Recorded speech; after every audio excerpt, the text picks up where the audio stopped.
Okay, Stacey, this one's for you. I am the interim executive director of a small nonprofit.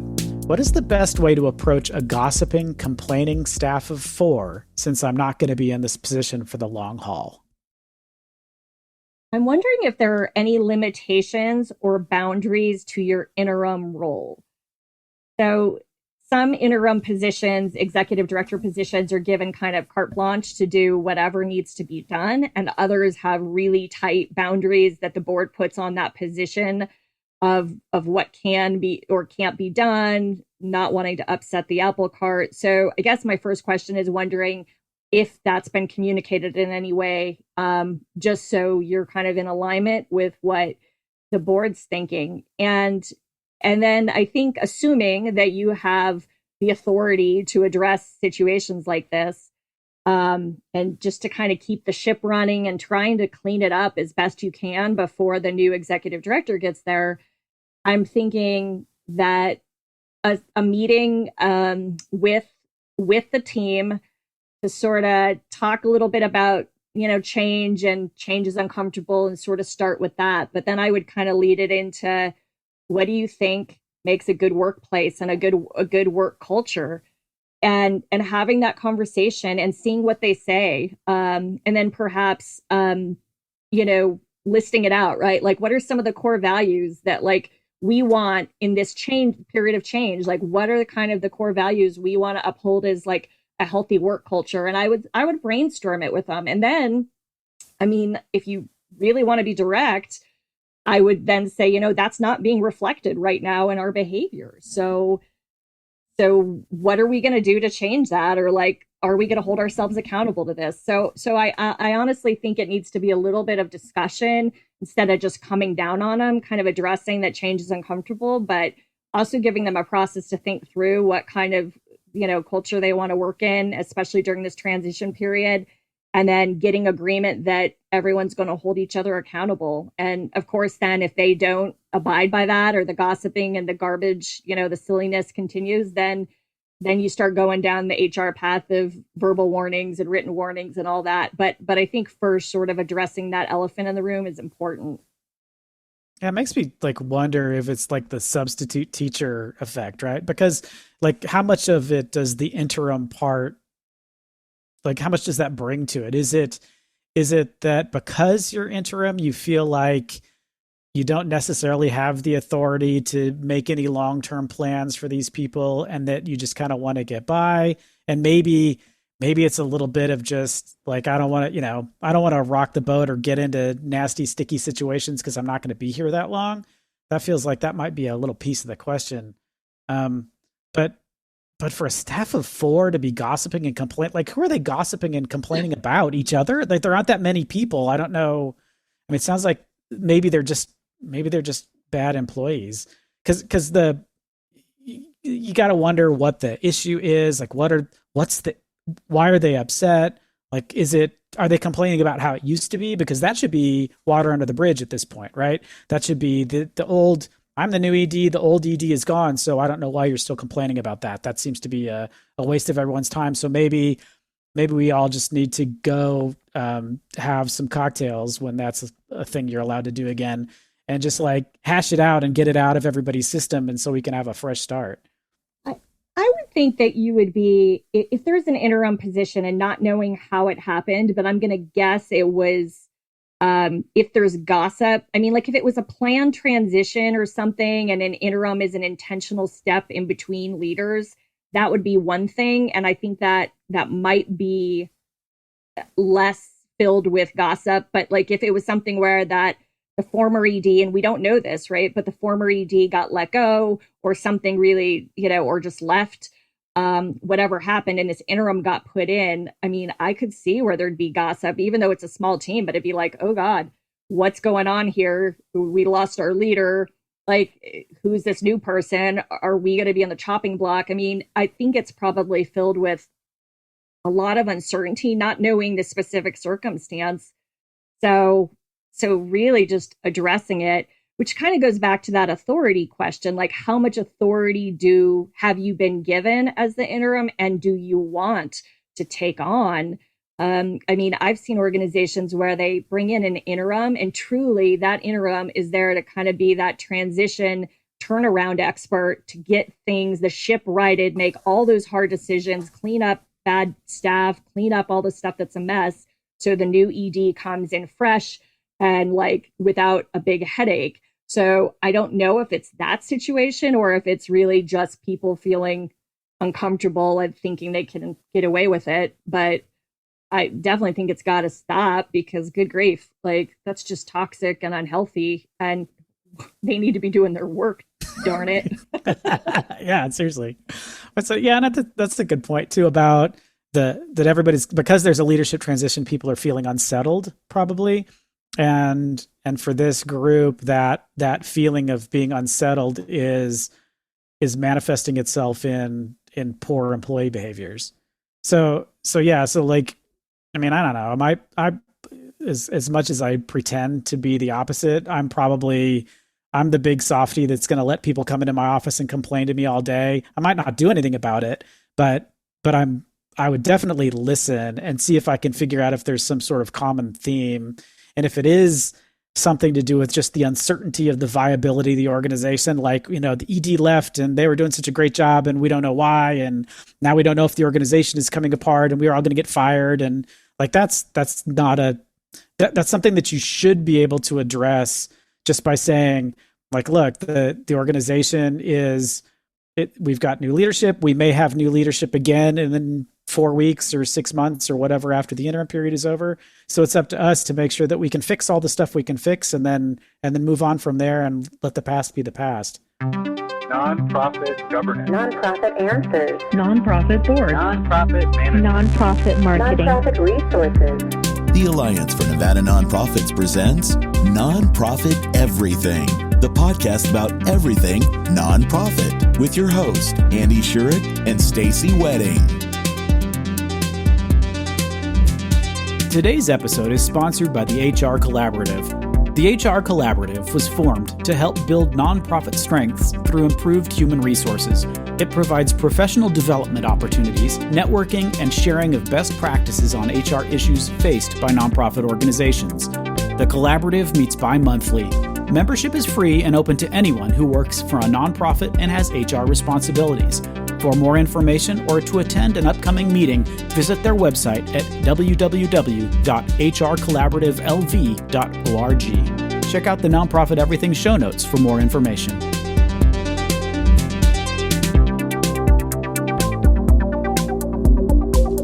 Hey, everybody. Thank you for joining us for another episode of Nonprofit Everything. I am really excited to share today's guest and all of his wisdom with you. And welcome, Brad. Thank you. Thanks for having me. Yes. So we've got Brad Stith, and I've known Brad for years. Gosh, he's been just sort of a fundraising staple in our community, quite the expert on a variety of topics related to fundraising and sort of the thought and strategy behind it. Brad is a certified fundraising executive, so has that credential and also another credential, CSPG. What does that stand for, Brad?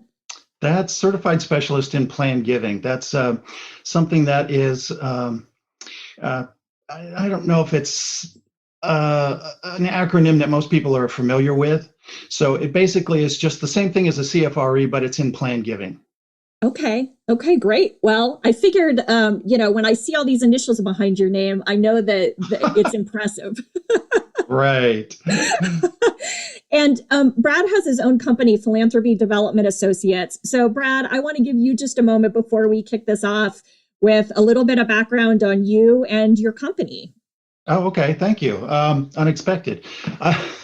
I've been here since 1994. My wife and I, Allison, moved here when we were expecting our first child. Prior to that, we were consultants with one of the largest campaign consulting firms in the nation. And we were going from city to city, directing major capital campaigns for organizations, but we didn't really want to drag a child around that way. So we moved here in 1994. I became the executive director of Nevada Ballet Theater.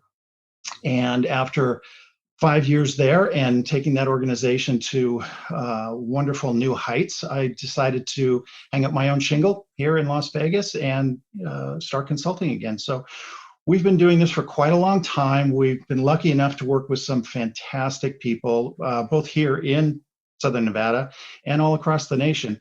We're trying to focus more on our own community now. You know, you get to a point where you're like, you know, I really just want to do stuff for my own town. And so that's what we're doing now. And we focus primarily on major gifts, planned giving, and capital campaigns, planning studies, and so on. Although we are well versed in all of those, all of the fundraising avenues, we just have to focus on our things that we do best, things that we like to do the most.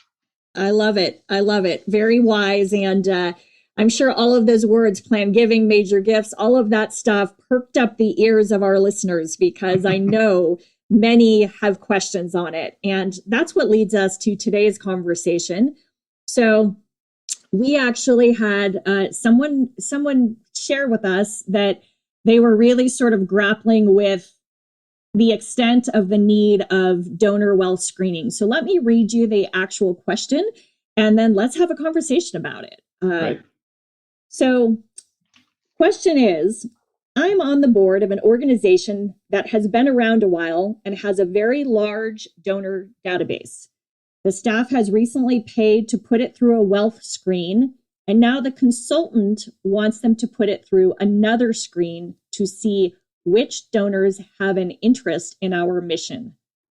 Can't we just assume that already since they've made a donation to us, or am I missing something? Okay. First, I guess we can answer the question. The individual that's asking this is correct in their assumption that the organization's past donors have already, in fact, shown an interest at some level, big or small, in their mission. But a couple of things I'm hearing in the question, a couple of things could be going on here that might cause some confusion. So why don't we break up the question and examine what we're working with and what might be happening here. Sounds great. First, the individual says they have a very large donor database, donor quote unquote. Just how large is the database? Well, most search services cost anywhere from 3 cents to 6 cents per record screened. And the larger the batch being screened, of course, the lower they're going to charge you per record. And the proposed cost in the question here is $40,000. So it's a big database. And if we divide that by 3 cents per record, we're talking about anywhere from $1 million to 1.3 million as far as the database or the batch that's going to be screened or proposed to be screened. This is huge. I want to work with this organization. I'm sure you do. Now, I'm sure you do. And actually, let me ask you to pause for a minute, Brad. So I do want to clarify for our listeners, I did not read, there was a piece of this question in parentheses that Brad had seen, but that I forgot to read when I just mentioned this. But they did talk about, it's basically a $40,000 cost, which is where Brad got that $40,000 from. So, okay, I just wanted to clarify that. Let's move on, Brad. Got it. So yeah, my ears perk up when I see, wow, 40,000. Okay, that's a lot. That's a huge database. And you can do some reverse analytics to try and figure out, okay, how big is this database? This is huge. Now, the second thing is the organization said that they've already screened the database, and we don't know if that initial screen was the entire database or if it was just donors. And I'm thinking it might just be donors. Why do I say that? A consultant wants to put the entire database through another screening. Well, the big reputable search firms, they know what they're doing.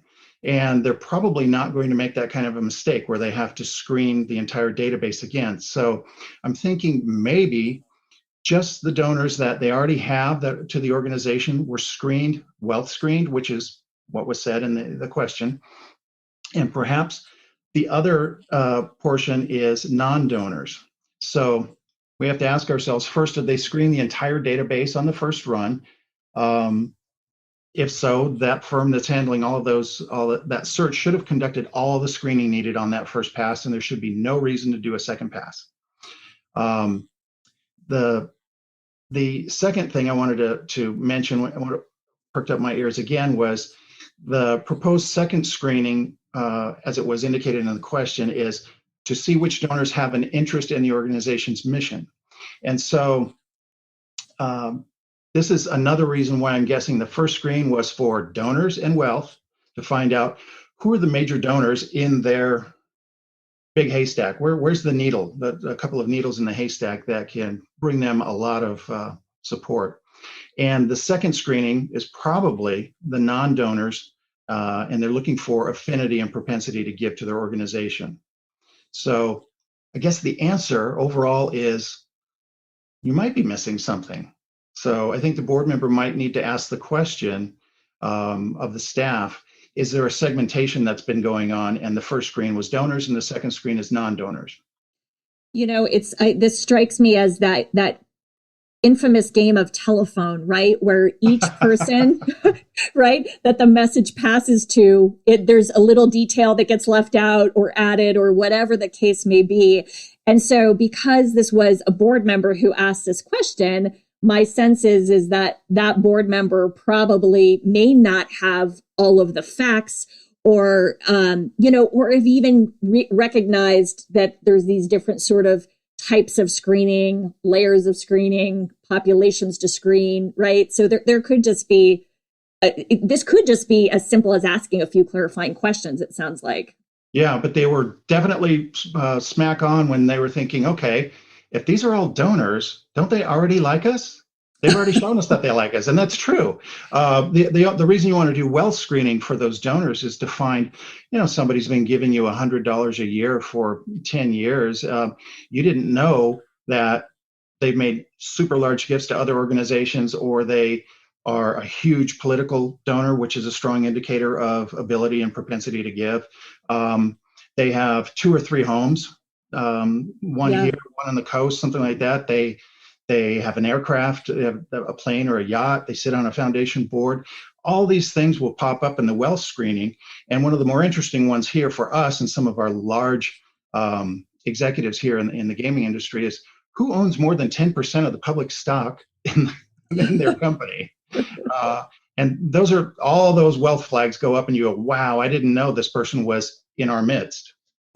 It sounds like, there's a whole lot of benefits from wealth screening as I'm hearing you speak about this. So do you think, obviously there's a cost to everything. So I'm sure some of our listeners are thinking, at what point are they large enough, or is the database large enough to go through with a screening firm that can help them? Can you speak to any of that, or some things for our listeners to think about as it relates to that?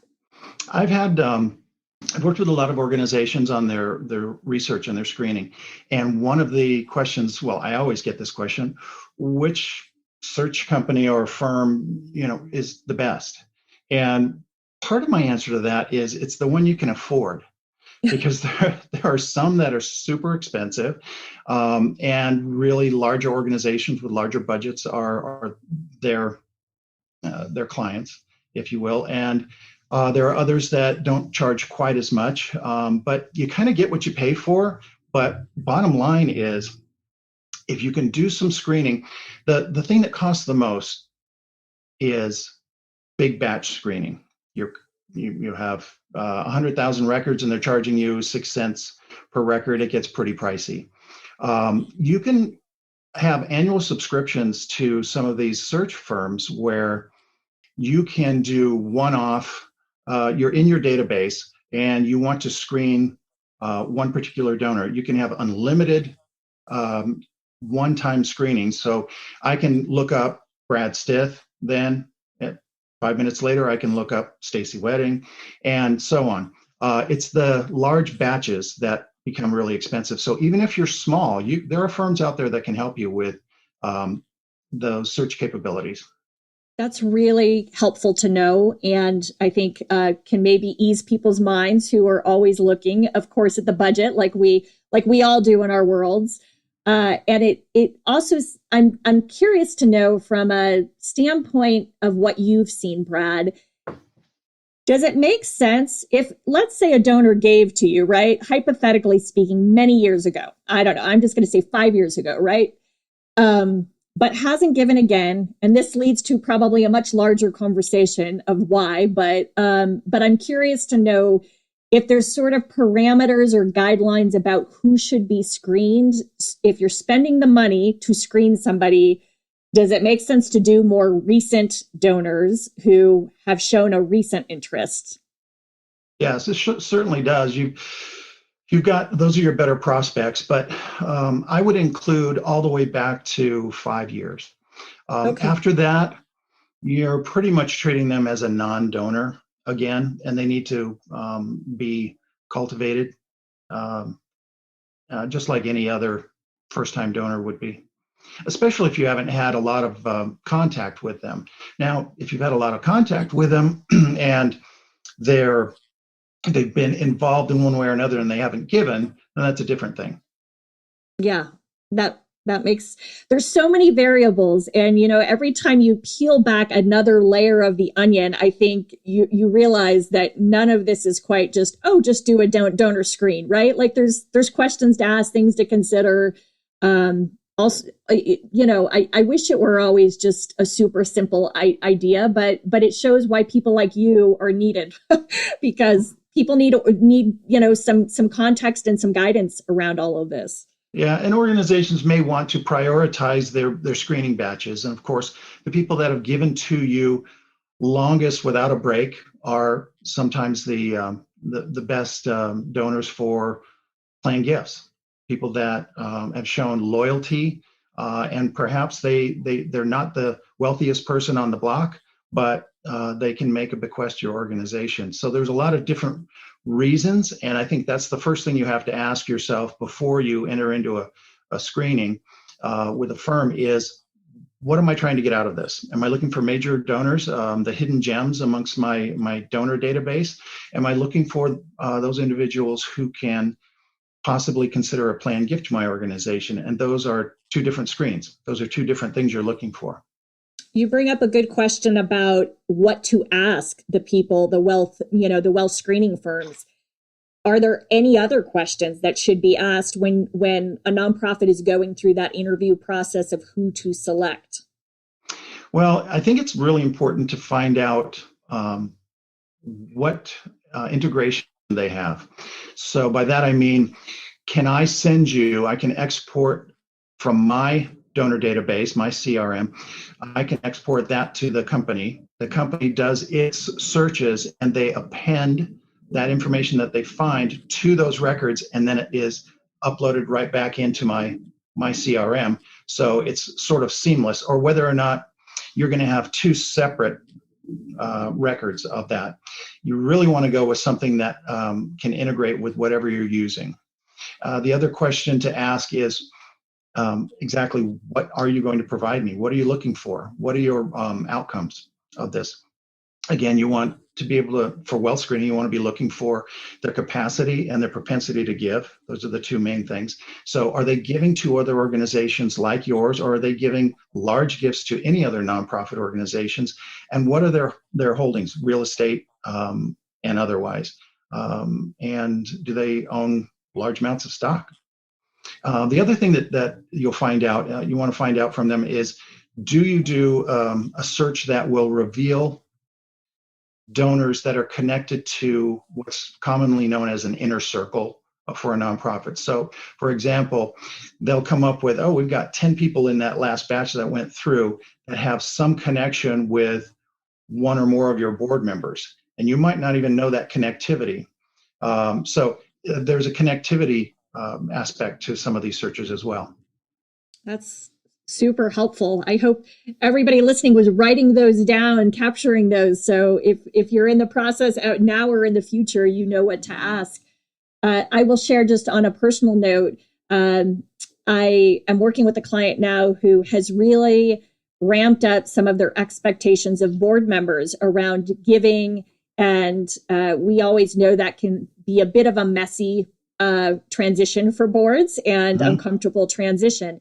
But one of the things they're embedding into their new process is having a wealth screening tool before they even go to recruit a new board member, which shows that the level of priority that they're putting on this. Obviously, I always encourage them to look beyond just the dollars, because we know board being a board member and a strong board member is more than just the money. But if that is critically important, they're doing some of those one-off searches you mentioned, Brad. So it just goes to show how versatile some of this can be, whether you're doing a big batch or just a handful.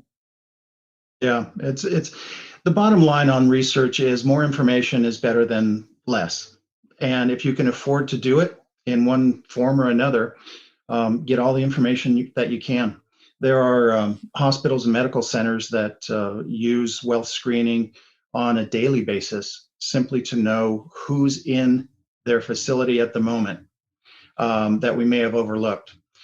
You have hundreds of beds, sometimes thousands of beds in these medical centers, and every night the census is sent out to a wealth screening firm, and by 7 o'clock in the morning on the DoD's desk is a list of the hits, if you will, of high ability and high propensity patients.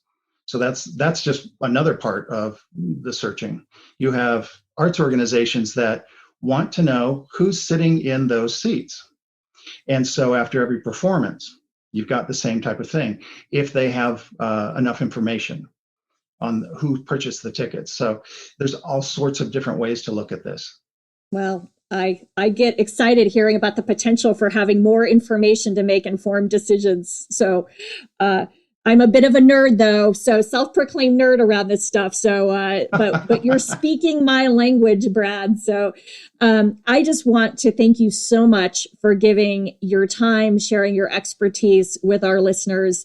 I think I walked away. I know I walked away learning a few things about wealth screening, and also knowing it doesn't have to just be large organizations. That was one thing that really resonated with me. I think many nonprofits are even less than $1 million in revenue that they're bringing in a year, but they wonder if these tools are really just accessible to them if they are the hospitals or large, arts organizations. And it sounds like from what you're saying, not necessarily, especially if they do a little bit more of the kind of one-off select screening. Yeah, that's true. Yep. And I think that even the small organizations, there is an upfront initial investment every year to be a subscriber for this service, but you can do it and you can know who's in your midst. That's great. Any final thoughts or concluding remarks, Brad? No, just find out as much as you can about the people that are connected with your organization and prioritize. That's what the research helps you do. You've got 1 million people in your database. How are you going to prioritize? This is it. You're going to find out who's in there and who rises to the top, because you only have so many hours every week to go out there and cultivate and solicit.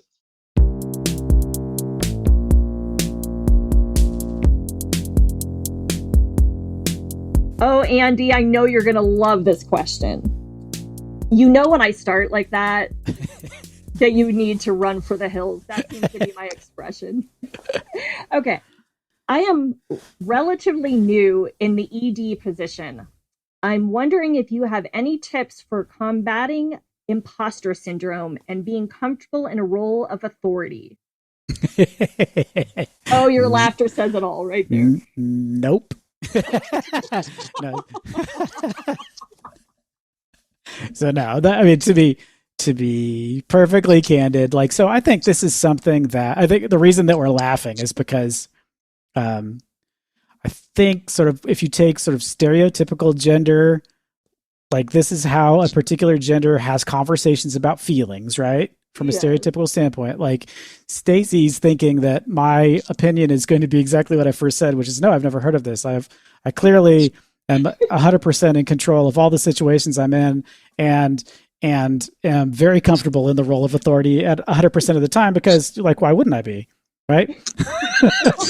But I think the difference is that you're less likely to see obviously I am just overgeneralizing to the nth degree is that in general, you're going to see sort of your male colleagues are never going to say, I have imposter syndrome. They may have it inside.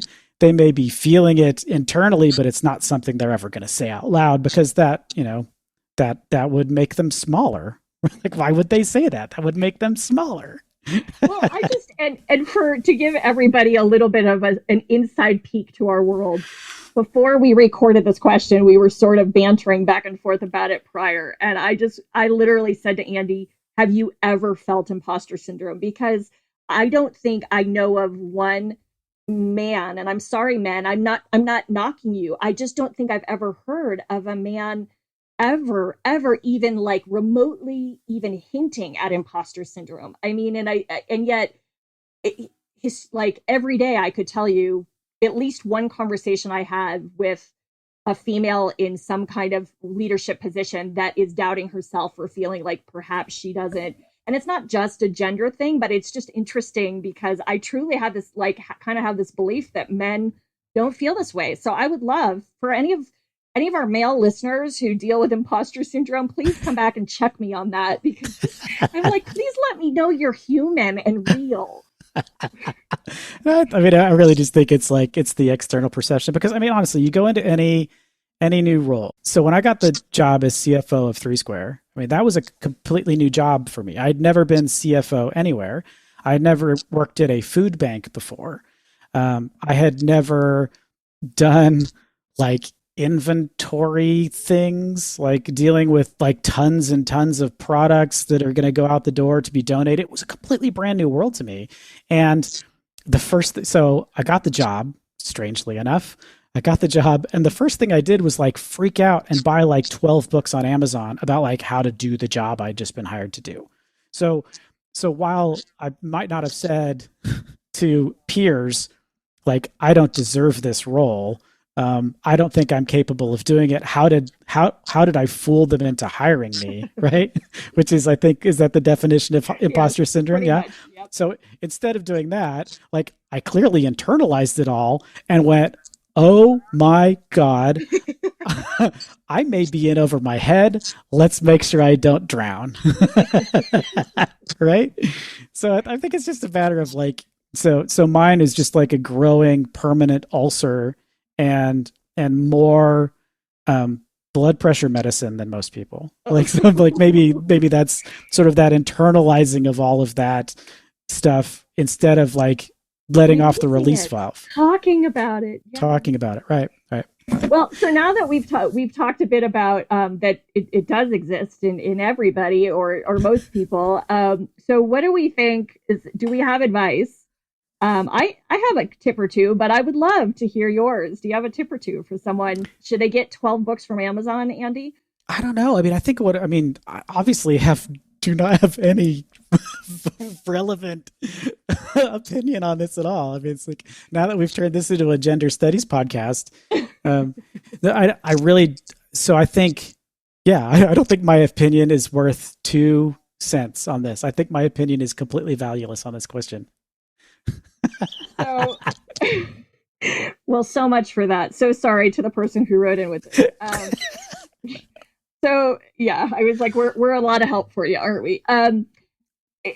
Okay. First of all, I do think though what we're saying, Andy, is a little bit of, we need to normalize that this is normal to feel this way. Like, yes.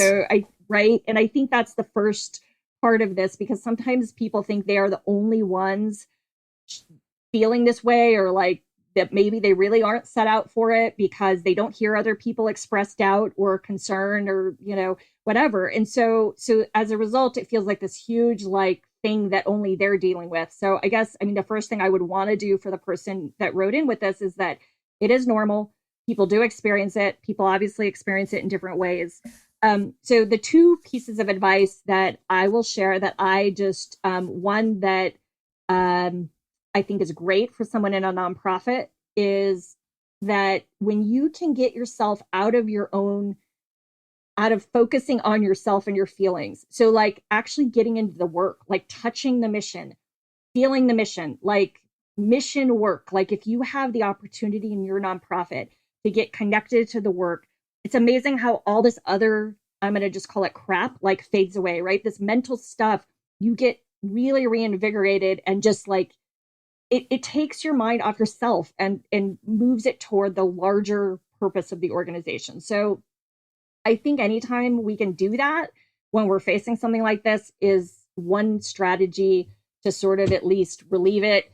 And the other thing is that's a really concrete tool that I have learned through many years of different coaching and different mastermind groups is sort of we have the power to change our own mindset. So figuring out when you're aware that that thought is coming in your head, what can you replace it with? And I'm not talking going from like super negative, oh God, why do I have this job? Like they were silly to hire me, to I'm wonderful and amazing and I, kick butt every day. I'm not talking like that extreme thing, but like how can you sort of like replace that one set of mental narrative with something new that's like, I've faced new things before and I've gotten through it and here I am today. Like something that neutralizes it, like doesn't put all of the energy that kind of, it's like something that turns into like a huge, it's like it starts as a snowball and the next thing you know, it's an avalanche with your thoughts. You want to kind of nip it in the bud right when it's at the snowball stage, right? And sort of redirect those thoughts to something that is more of a neutral statement and something that's kind of factual, like, hey, whatever, like replace X with something else that feels a little bit more like I've accomplished, new things before and I've set foot in new things before. And yeah, there's nerves at the beginning, but guess what? I'm smart and I'll figure out my way through it. Like whatever that is for you, but like sort of trying to redirect because it's like, it's that kind of that thing that we feed it. When we keep feeding the thought, it just gets worse. And it's, I also think like, another thing, and I just am throwing this in there is if you have like a group of really close colleagues or friends, or even like there's some groups that are like, I know there's one in Southern Nevada that's kind of a Southern Nevada executive directors group. And that tends to be female executive directors, and they get together regularly. And one of the things they do is support each other a lot about like through not only just kind of the ins and outs and technical pieces of their jobs, but also things like this that everyone faces. So if you have sort of a trusted small group of people too, that you can just be open and share this stuff with, it helps a ton. So there's my 3 strategies. What do you think about those, Andy? I think those are great. And I think I especially like that you brought it back to the sort of mental health aspect of it as well, because you're right. That can be incredibly destructive. That feeling that you're not worth the role that you've been placed into, or that you're incapable of doing it. And that puts you into some sort of spiral where it's very difficult to get out of. I think that's a really important thing to remember. It's one of those things that, you have to sort of like name it and claim it, right? It's like, I'm feeling like this. And now that I've said it out loud, now that I've said it, it's okay to not feel like it anymore, right? It's like, I've got to acknowledge that this is something that's happening, and I know that it's happening. And so I'm going to be aware of that feeling so it doesn't sneak up on me. And then the other thing you said, which was, I think, like really critical. And I, after you said it, I'm like, well, yeah, I did that, was one of the things I did, like after I started at 3 Square. So one of the cool things about being in a position of authority is that you're now in a position of authority. Like you are now, just by virtue of whatever role you've been placed in, given that to sort of use that, you can use that currency elsewhere. So as CFO of 3 Square, one of the first things I did was, so the Smith Center kind of came online. And one of the first things I did when the Smith Center came online was call Rick Johnson, who was the CFO, the first CFO of the Smith Center. I said, hey, Rick, I'm Andy. I'm the CFO at 3 Square at the food bank. Like, would you like to go get lunch? Like, welcome to town. I'd love to go have lunch with you. And like, in the back of my mind, I'm like, maybe he's going to tell me how to do my job, right? maybe I can get some secret tips on like and in those kinds of conversations, you absolutely do. You have somebody that you've now had lunch with, that you've had a conversation with. And if you're not a horrible person, a super self-centered person, and you're actually engaging and listening, like then they're willing to answer questions. If you have, stuff like, hey, I've been trying to figure this out. I wonder if you have an idea on it. And then you're right. Those professional networks of other people that are in the same role as you in other places, a lot of times they are willing to talk. They're willing to say, here's what I found that works for me, or this is the resource that I use to help me with this thing. And sort of making that network of people that you now, because you're because you're an ED, because you're a CFO, because you're in this new role that you don't think you deserve, like use that to connect with the other people that are already in that role, because now you can. Now it's totally legitimate to be, CFO to CFO or ED to ED or something like that, or board member to board member. You've got that calling card now.